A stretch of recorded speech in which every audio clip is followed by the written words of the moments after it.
આજરોજ ભાવનગર શહેરમાં શરીર સંબંધી ગુના અને પ્રોહિબિશન પ્રવૃત્તિ સાથે સંકળાયેલા જે રીડા ગુનેગારો છે એવા 5 આરોપીઓ વિરુદ્ધ આજે જે છે ડિમોલિશનની કાર્યવાહી કરવામાં આવેલ છે.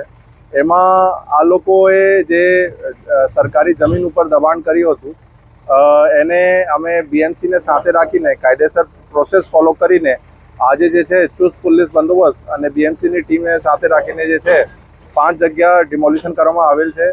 આ બધી જગ્યા અમારા મફતનગર, સિંધુનગર, સરદારનગર એવા વિસ્તારોમાં એ મિલકતો છે અને ટોટલ આજે સરકારી જમીન કુલ 450 સ્ક્વેર મીટર આજે જે દબાણ ખાલી કરવામાં આવેલ છે એની ટોટલ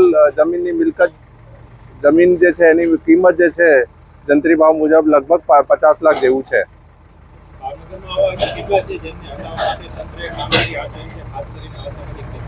આવતા દિવસોમાં જે પણ એવા રીડા ગુનેગારો છે, શરીર સંબંધી ગુના હોય કે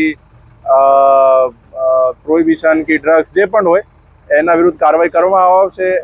જેની એવી ગેરકાયદે મિલકતો છે આઈડેન્ટિફાઈ કરીને એના વિરુદ્ધ કાયદેસર કાર્યવાહી કરવામાં આવશે. આજ રોજ અમે 5 જેવા દબાણો કાઢ્યા છે.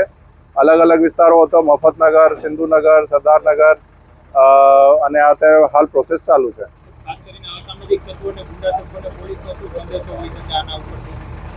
આ સરકારનો અભિગમ છે, એના જ ભાગરૂપે અત્યારે પોલીસ કાર્યવાહી કરી રહી છે.